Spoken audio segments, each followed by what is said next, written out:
Bonjour à tous. Je m'appelle Françoise et j'ai 62 ans.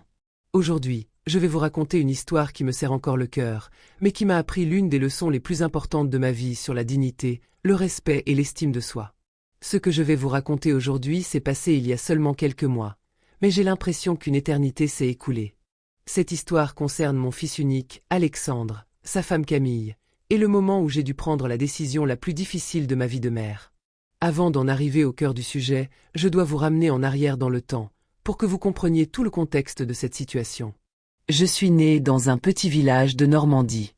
Mon père était menuisier et ma mère couturière à domicile. Nous n'avions pas grand-chose, mais mes parents m'ont appris la valeur du travail acharné, de l'honnêteté et du respect des autres. Je me souviens que maman disait toujours « Françoise, tu peux ne pas avoir d'argent, mais tu dois toujours avoir de la dignité. » À 23 ans, j'ai épousé Jean-Pierre. Il était électricien dans une grande usine. Nous sommes tombés amoureux au premier regard lors d'un bal à la salle des fêtes du village. 3 ans plus tard, Alexandre est né, notre monde entier, notre joie, notre tout. Jean-Pierre était un père merveilleux.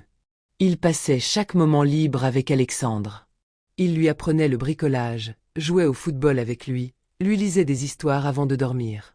Nous étions une famille heureuse. Nous n'étions pas riches, mais personne ne manquait de rien. Quand Alexandre avait 15 ans, notre vie s'est effondrée en un instant. Jean-Pierre est mort dans un accident de voiture. Un conducteur ivre l'a percuté de plein fouet. Mon mari n'a eu aucune chance.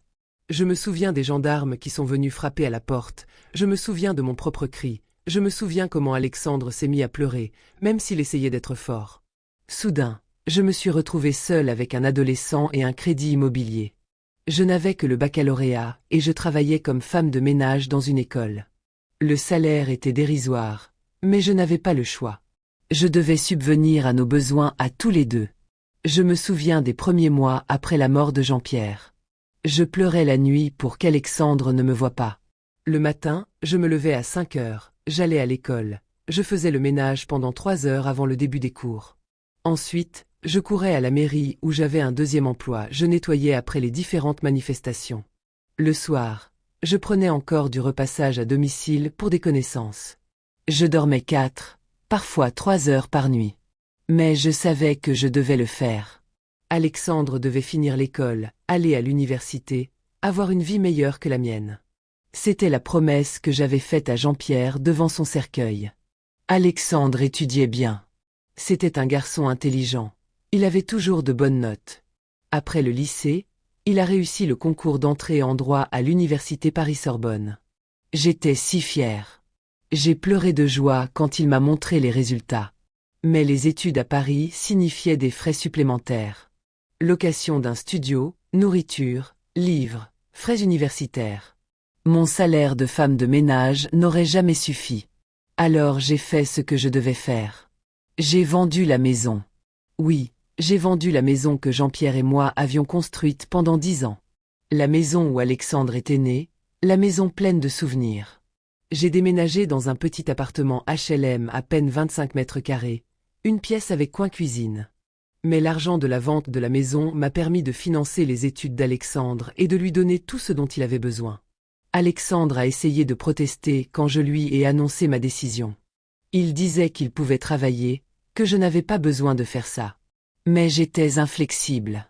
Ton père aurait voulu que tu finisses tes études, je lui ai dit.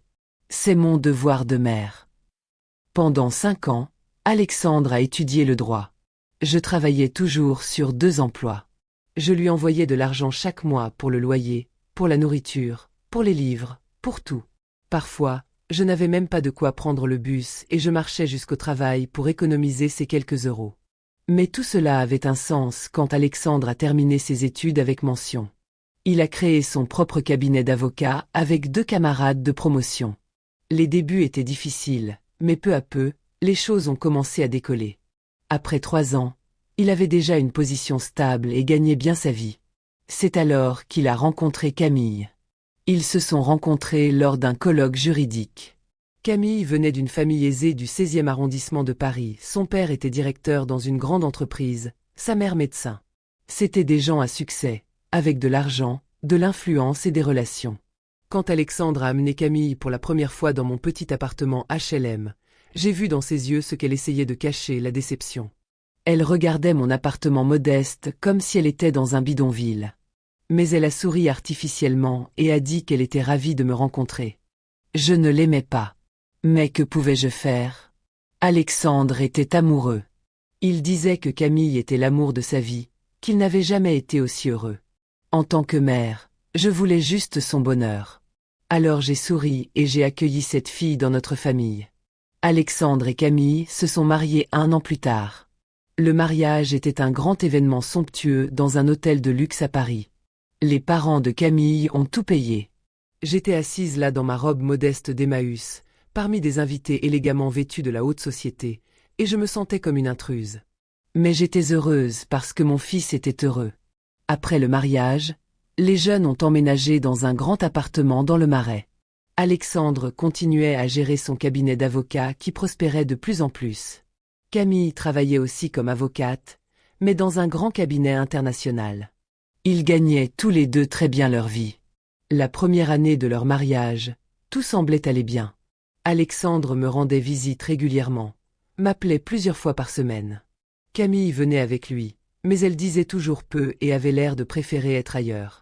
Mais ensuite, quelque chose a commencé à changer. Alexandre a commencé à appeler moins souvent. Les visites devenaient de plus en plus courtes. Quand je demandais comment il allait, il répondait de manière laconique, comme si me parler était pour lui une obligation et non un plaisir. J'ai essayé de ne pas trop y penser. Je me disais que c'était normal, un jeune homme a maintenant sa propre famille, sa propre vie. Mais au fond de moi, ça faisait mal. Ça faisait mal que le fils que j'avais élevé, qui était tout mon monde, me traite maintenant comme un problème. 1 an plus tard, Camille est tombée enceinte. J'étais si heureuse. J'allais devenir grand-mère. J'ai appelé Alexandre, je l'ai félicité, j'ai pleuré de joie. J'ai demandé si je pouvais les aider d'une manière ou d'une autre, s'ils avaient besoin de quoi que ce soit. Tout va bien, maman, a dit Alexandre. On gère. Les parents de Camille nous aident à aménager la chambre du bébé et à acheter tout ce dont on a besoin. J'ai senti une pointe au cœur. Les parents de Camille aident. Et moi? N'étais-je plus nécessaire? Quand le petit Louis est né, mon cœur a fondu d'amour. Je suis allée à la maternité pour voir mon petit-fils. Il était si petit, si beau. Je l'ai tenu dans mes bras et j'ai pleuré. C'était l'enfant de mon enfant. Une partie de Jean-Pierre, une partie de moi, une partie de toute notre famille. Mais j'ai remarqué que Camille semblait mécontente quand je tenais Louis. Elle me l'a repris au bout de quelques minutes en disant qu'elle devait le nourrir. Sa mère, qui était aussi à la maternité, est entrée et a commencé à parler avec Camille de la façon dont elles allaient organiser la garde de l'enfant. Personne ne m'a demandé mon avis. Personne ne m'a demandé si je pouvais aider. Je me sentais comme une étrangère. Les mois suivants, j'ai essayé d'être une grand-mère impliquée.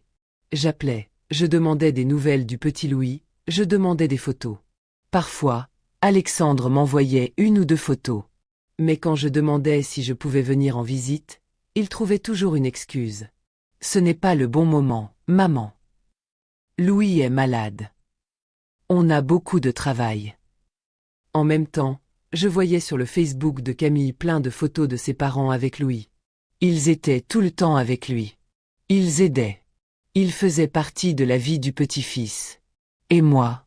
Je n'étais qu'une ombre du passé. 2 ans ont passé.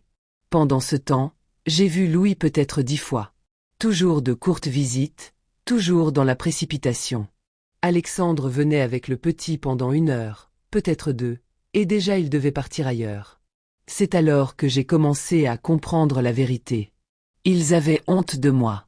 De mon petit HLM, de mon travail de femme de ménage, de ma vie simple. J'étais pour eux quelque chose qui ne correspondait pas à leur nouvelle vie élégante et aisée. Mais le pire était encore à venir. Il y a 3 mois, Alexandre m'a téléphoné. Il a dit qu'ils avaient un problème. Camille voulait acheter un nouvel appartement, plus grand, dans un meilleur quartier. Alexandre voulait aussi agrandir son cabinet d'avocat. Ils avaient besoin de beaucoup d'argent pour l'apport personnel du crédit et pour la rénovation du cabinet. Maman, j'ai besoin de ton aide, a-t-il dit. Pour la première fois depuis des années, Il ressemblait à mon petit garçon qui avait besoin de sa maman. Bien sûr, mon fils, j'ai répondu immédiatement. De quoi as-tu besoin? Et c'est là qu'il m'a expliqué. Il voulait que je l'ajoute comme titulaire autorisé sur ma carte de crédit. J'avais un bon historique de crédit pendant toutes ces années, j'avais tout payé à temps, je n'avais jamais été en retard sur aucun paiement. La banque m'avait donné une carte de crédit avec une limite élevée, 120 000 euros. J'ai aussi un bon historique de crédit, maman a expliqué Alexandre. Mais avec l'ajout de ta limite, on pourra obtenir un crédit plus important pour l'appartement. Tu n'auras rien à payer. C'est moi qui réglerai toutes les factures. J'ai juste besoin d'avoir accès à cette carte pour que la banque voie qu'on a une plus grande capacité d'emprunt. J'aurais dû refuser. Toute personne censée aurait refusé. Mais c'était mon fils. Mon fils unique que j'avais élevé seul, pour qui j'avais tout sacrifié. D'accord, j'ai dit. On le fait. Nous sommes allés ensemble à la banque. J'ai ajouté Alexandre comme utilisateur autorisé de ma carte de crédit. Ils lui ont donné sa propre carte reliée à mon compte. Il avait un accès complet aux 120 000 euros de limite. Merci, maman, a-t-il dit en m'embrassant sur la joue. Je te promets que je vais tout gérer. Je vais payer toutes les factures à temps.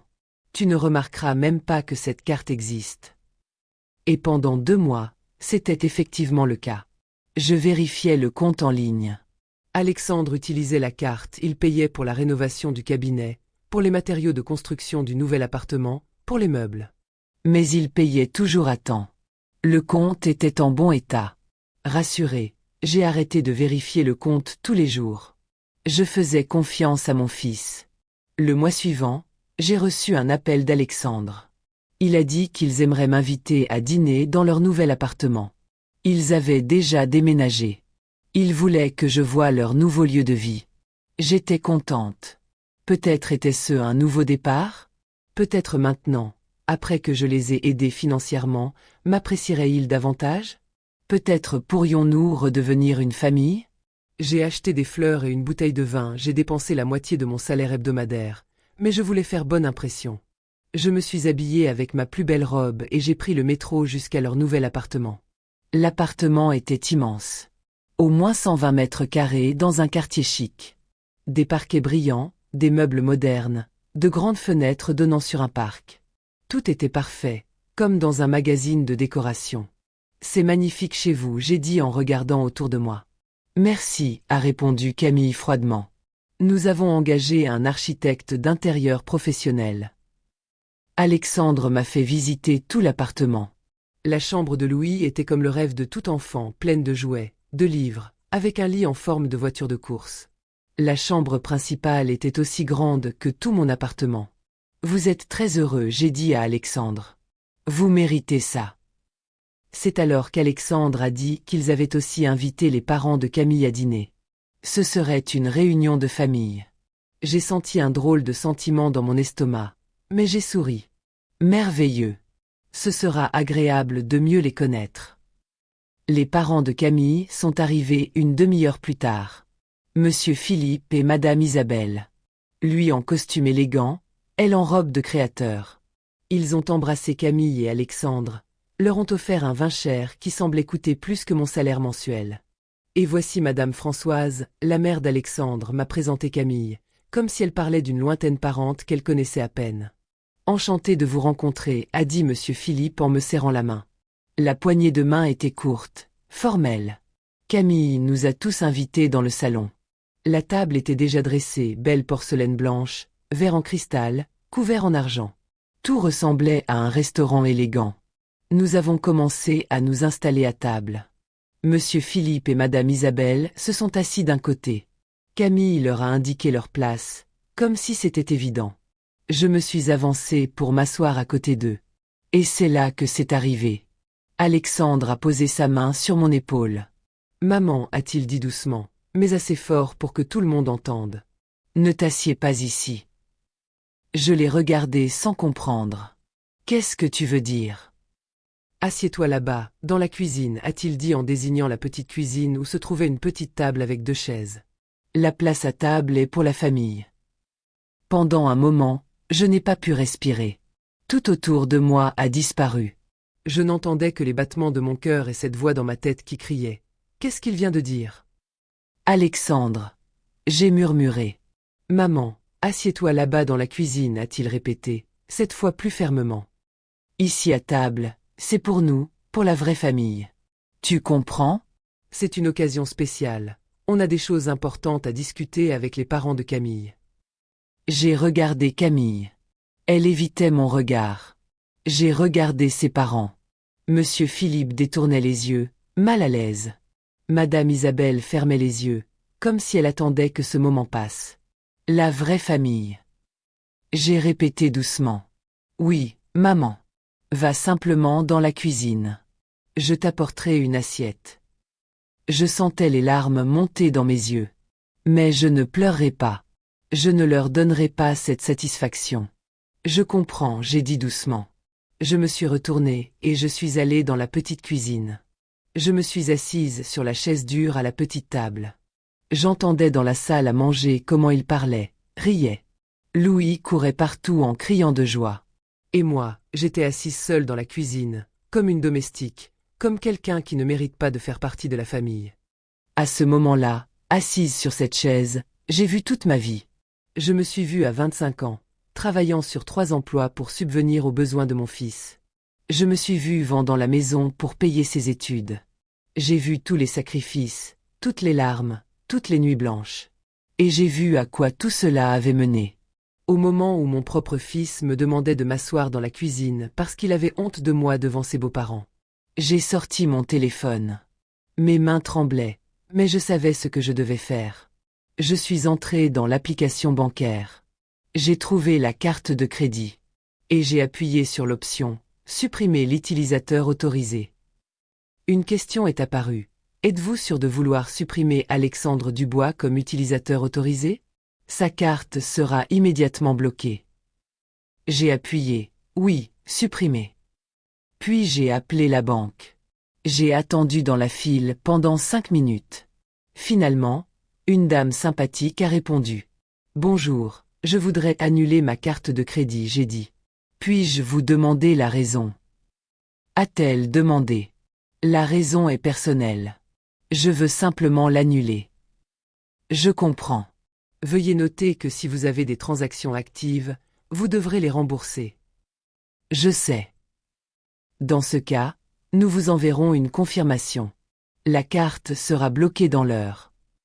Merci. J'ai raccroché et j'ai vérifié le solde du compte. Ce que j'ai vu m'a coupé le souffle. Alexandre n'avait pas payé les factures. Le mois dernier, il avait utilisé la carte, mais il n'avait pas versé un seul euro pour le remboursement. La dette s'élevait à 86 000 euros. 86 000. J'ai senti mon estomac se soulever. C'était plus que ce que je gagne en 3 ans. Comment allais-je rembourser ça? Mais je n'avais pas le temps d'y penser maintenant. Je devais sortir de cette maison. Je me suis levée de la chaise et je suis allée dans l'entrée. J'ai pris mon manteau. Personne n'a même remarqué que je partais. Ils étaient tous encore assis à table, mangeant, buvant, parlant. Je suis sortie de l'appartement et j'ai fermé la porte derrière moi. Ce n'est que dans l'escalier que j'ai laissé couler les larmes. J'ai pris le métro pour rentrer chez moi. Tout le trajet, j'ai pleuré. Les gens me regardaient bizarrement, mais je m'en fichais. Quand je suis arrivée dans mon petit appartement, je me suis assise sur le lit et j'ai simplement pleuré. J'ai pleuré toute la nuit. J'ai pleuré pour toutes ces années de sacrifice. J'ai pleuré pour le mari que j'avais perdu. J'ai pleuré pour le fils que j'avais apparemment aussi perdu. Le lendemain matin, Alexandre a appelé. Je n'ai pas répondu. Il a rappelé. Et encore. Finalement, j'ai répondu. Maman, qu'est-ce que tu as fait? Il criait au téléphone. Tu as bloqué ma carte. J'étais dans un magasin de bricolage et la carte a été refusée. J'ai été humiliée devant tout le monde. Tant mieux, j'ai dit calmement. Tant mieux. Tant mieux. Maman, on a des engagements. On a des factures à payer. On a besoin de cette carte. Alexandre, c'est ma carte. Pas la tienne. Mais tu avais promis. Et toi tu avais promis de payer les factures. J'ai vérifié le compte. Tu as 86 000 euros de dette sur cette carte. Tu n'as pas payé un seul euro le mois dernier. Silence. J'allais payer cette semaine. Alexandre, ne m'appelle plus. Quoi? J'ai dit, ne m'appelle plus. Je ne veux plus te voir. Je ne veux plus entendre parler de toi. Maman, mais enfin. Hier c'était juste un malentendu. Un malentendu. Je l'ai interrompu. Tu m'as demandé de m'asseoir dans la cuisine comme une domestique parce que tu as honte de moi devant tes beaux-parents. Tu as dit qu'à table s'assoient les gens de la vraie famille. Comme si je n'étais pas ta famille, Alexandre. Je ne voulais pas dire ça comme ça. Alors comment tu voulais le dire? Dis-moi, comment tu voulais le dire? Silence. Alexandre, j'ai vendu la maison pour financer tes études. J'ai travaillé sur 3 emplois pendant 15 ans pour que tu puisses avoir une vie meilleure. Et maintenant tu me traites comme une moins que rien. Comme si tout ce que j'ai fait pour toi ne comptait pour rien. Maman, je suis désolée. Maintenant tu es désolée. Parce que j'ai bloqué la carte. Tu n'es pas désolée pour ce que tu as fait hier. Tu es désolée parce que tu as besoin de mon argent. Ce n'est pas vrai. Alexandre, j'ai 62 ans. Je travaille comme femme de ménage pour 2 000 euros par mois. J'habite dans 25 mètres carrés. Je n'ai pas d'économie parce que j'ai tout dépensé pour toi. Et tu m'as laissé avec une dette de 86 000 euros. Je vais payer cette dette. Quand, Alexandre? Quand vas-tu payer? Tu as acheté un appartement à 400 000 euros. Tu as grandi ton cabinet. Tu as une nouvelle BMW garée en bas. Quand vas-tu trouver le temps de payer la dette de ta mère? Encore le silence. Ne m'appelle plus, j'ai dit et j'ai raccroché. Les 2 semaines suivantes, Alexandre a appelé tous les jours. Il envoyait des SMS. Il écrivait des emails. Tous disaient la même chose. Maman, pardon. S'il te plaît, parle-moi. J'ai fait une erreur. Je ne répondais pas. Je ne pouvais pas. Chaque fois que je voyais son nom sur l'écran du téléphone, je voyais aussi son visage disant « Assieds-toi dans la cuisine ». C'est pour la vraie famille. Mais j'avais un problème plus grave. 86 000 euros de dette. La banque a commencé à appeler. Il voulait savoir quand j'allais rembourser la dette. Je gagne 2 000 euros par mois, j'expliquais. Je n'ai aucun moyen de payer cette dette. Dans ce cas, nous devons établir un plan de remboursement, disait-il. Un plan de remboursement signifiait que pendant les 40 prochaines années, je donnerais la moitié de mon salaire. Je travaillerais jusqu'à ma mort pour payer la dette que mon fils m'avait imposée. Mais je savais que je n'avais pas le choix. C'était ma responsabilité. Je l'avais ajouté sur la carte. J'avais signé les documents. 1 mois après cet événement, j'ai reçu un appel de Madame Isabelle, la mère de Camille. « Bonjour, Madame Françoise » a-t-elle dit d'une voix chaleureuse. « Pourrions-nous nous voir pour prendre un café ?» J'étais surprise, mais j'ai accepté. Nous nous sommes retrouvés dans un petit café du centre. Madame Isabelle est arrivée élégamment vêtue, comme toujours.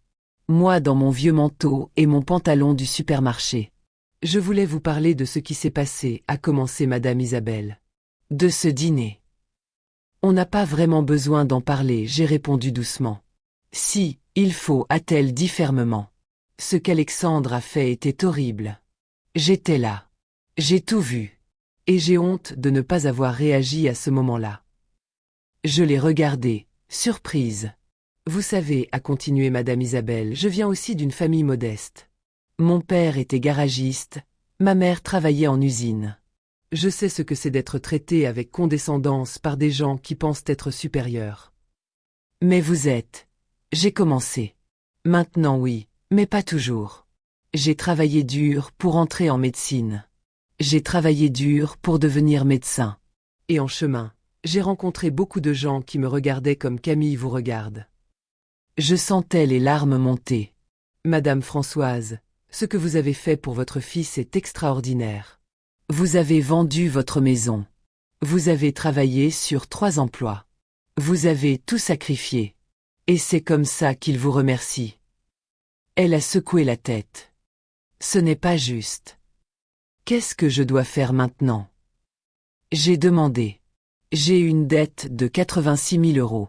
Mon fils ne m'appelle plus. Je perds tout. Alexandre appelle, a dit Madame Isabelle.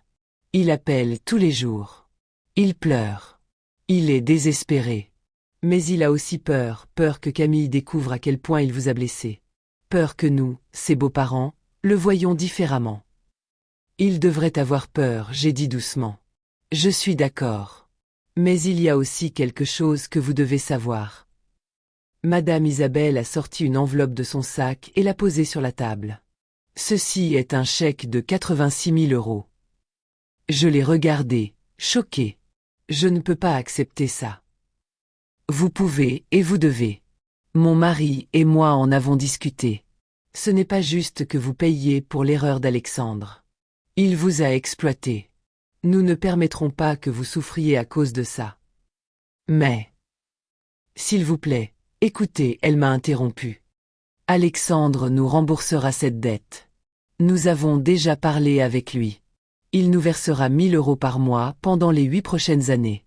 Sans intérêt, sans excuse.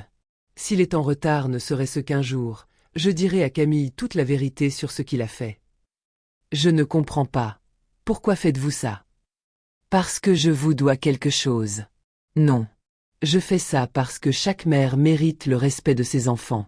Et je fais ça parce que peut-être cela enseignera à Alexandre une leçon que vous n'avez apparemment pas pu lui enseigner, que l'argent n'est pas tout et que la famille n'est pas quelque chose dont on doit avoir honte. J'ai pris le chèque avec des mains tremblantes. Merci, j'ai murmuré. Ne me remerciez pas encore, a dit Madame Isabelle. Maintenant je dois dire quelque chose de difficile. Camille. Elle n'est pas une bonne épouse pour votre fils. Elle lui a appris à avoir honte de ses origines. Elle lui a appris que la valeur d'une personne se mesure à la taille de sa maison et à la marque de sa voiture. Ce n'est pas que sa faute, j'ai dit. Alexandre a aussi changé. Il a changé parce qu'il s'est laissé changer. Mais il n'est pas trop tard pour désapprendre ça. La question est, êtes-vous prête à lui pardonner? Cette question est restée avec moi pendant les semaines suivantes. J'ai remboursé la dette à la banque avec le chèque d'Isabelle et Philippe. J'ai ressenti un énorme soulagement, comme si quelqu'un avait enlevé un poids de 100 kilos de mes épaules. Mais la question demeurait, puis-je pardonner à Alexandre? Une semaine plus tard, j'ai reçu une lettre. Une vraie lettre papier, écrite à la main. D'Alexandre. Chère maman. Je sais que tu ne réponds pas à mes appels. Je sais que tu ne réponds pas à mes messages. Je n'ai pas le droit d'espérer que tu lises cette lettre, mais je dois essayer. Ce que j'ai fait lors de ce dîner était la pire chose que j'ai jamais faite de ma vie. Je n'ai aucune excuse.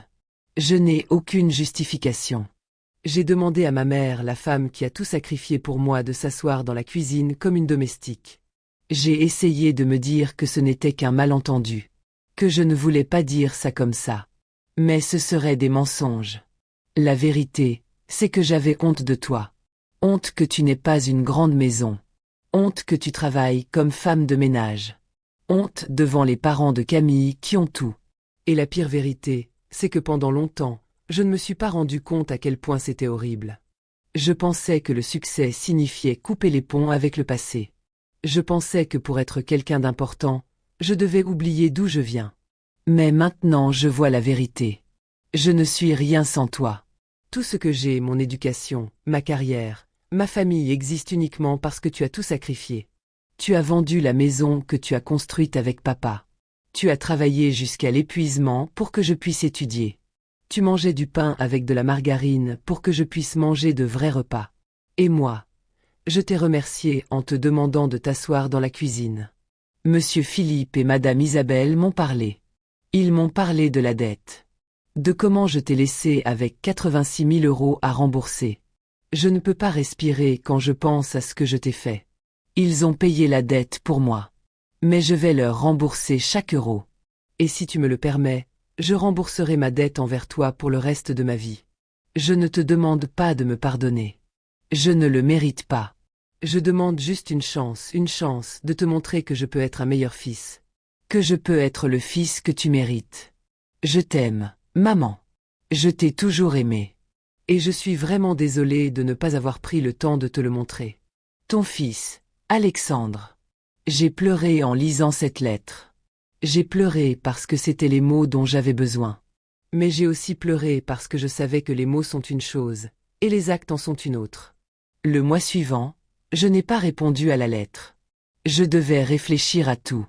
Je devais décider si j'étais prête à lui donner une seconde chance. Et puis, un soir pluvieux, j'ai entendu frapper à la porte. J'ai ouvert. Devant la porte se tenait Alexandre. Il était trempé par la pluie, il n'avait pas de parapluie. Dans ses mains, il tenait un bouquet de fleurs bon marché, celles qu'on peut acheter chez le fleuriste du coin pour 10 €. Maman, a-t-il dit, et sa voix s'est brisée. Et puis il s'est mis à pleurer. Mon fils adulte de 38 ans se tenait sur le seuil et pleurait comme un petit enfant. Je suis tellement désolé, sanglotait-il. Tellement, tellement désolé. Je ne sais pas ce qui m'est arrivé. Je ne sais pas comment j'ai pu être aussi cruel. Je me tenais là, le regardant. Une partie de moi voulait le serrer dans mes bras. Mais une partie de moi se souvenait encore de ces mots. Assieds-toi dans la cuisine. C'est pour la vraie famille. Alexandre, j'ai dit doucement, tu ne peux pas juste venir ici et t'attendre à ce que tout soit réglé. Je sais, a-t-il dit en essuyant ses larmes. Je sais que ce n'est pas suffisant. C'est pourquoi je veux te montrer quelque chose. Il a sorti son téléphone et m'a montré une photo. C'était une photo d'un document, un acte notarié. Ceci est la moitié de ma part dans le cabinet d'avocat, a-t-il expliqué. Je l'ai transféré à ton nom. Tu es maintenant copropriétaire de mon cabinet. Chaque mois, tu recevras la moitié des bénéfices. Je regardais le document, sous le choc. Alexandre, je ne peux pas accepter ça. Tu peux et tu dois. Ce n'est pas un cadeau. C'est le remboursement d'une dette. Pendant tant d'années, tu as travaillé pour que je puisse avoir tout ça. Maintenant c'est le moment que tu aies quelque chose de tout ça. Mais ta famille, Camille. Camille était d'accord. En fait, c'est elle qui l'a suggéré. Il s'avère que quand je lui ai dit toute la vérité, comment je t'ai traité, la dette, tout, elle était horrifiée. Elle a dit qu'elle avait honte d'avoir épousé un homme qui traite sa mère comme ça. Alors elle sait. Elle sait tout. Et elle veut vraiment s'excuser auprès de toi. Mais d'abord, je dois arranger ça. Il m'a regardé avec du désespoir dans les yeux. Maman, je ne te demande pas de me pardonner tout de suite. Je ne le mérite pas. Je demande juste une chance.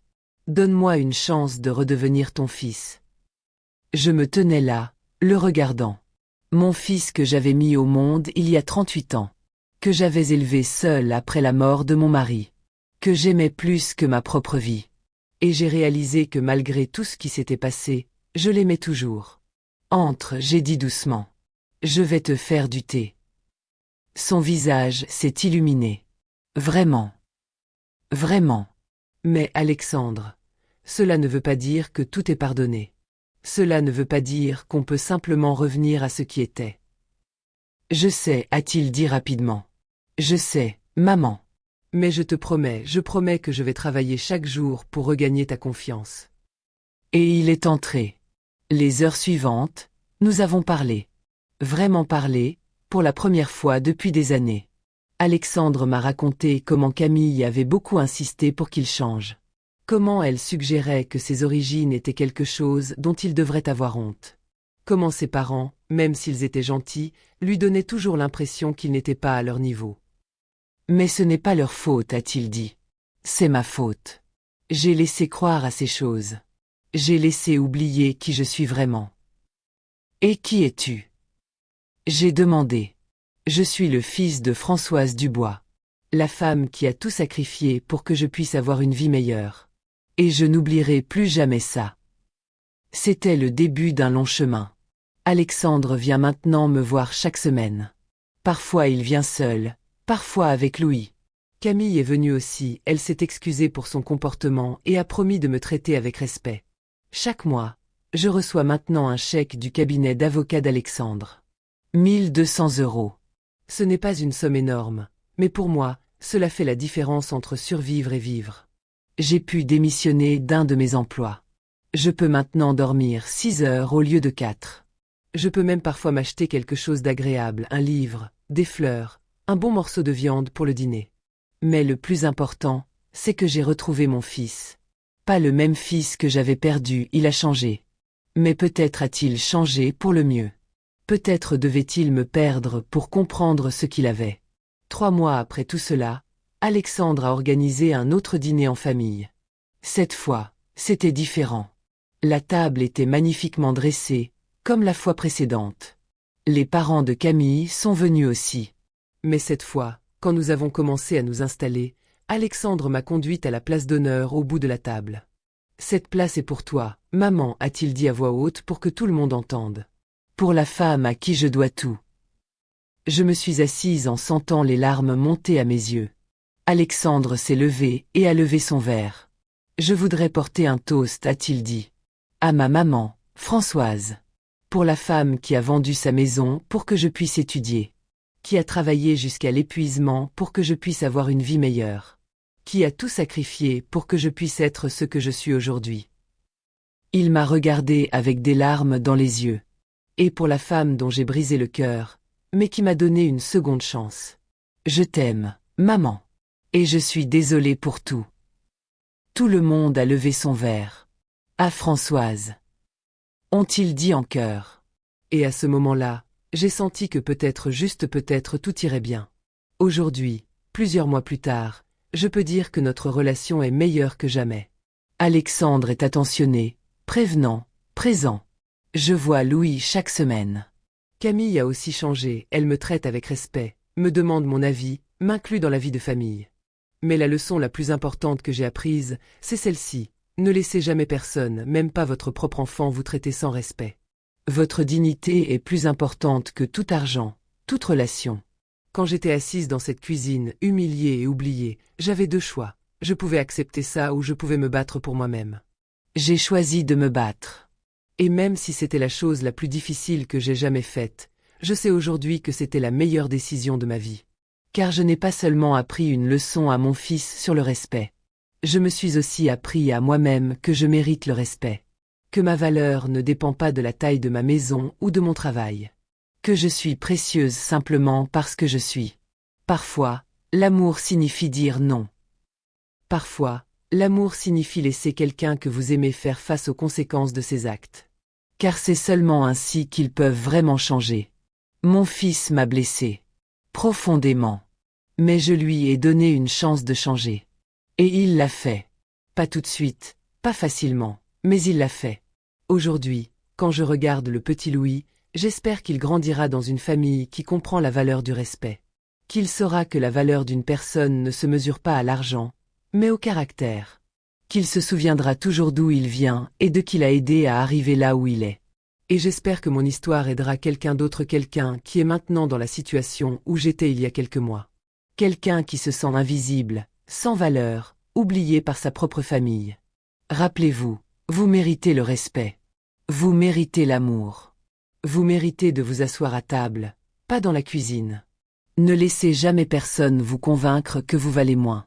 Car ce n'est pas le cas. Merci d'avoir écouté mon histoire. J'espère qu'elle vous a donné la force de vous battre pour vous-même, comme j'ai dû me battre pour moi-même. Soyez fort. Soyez digne.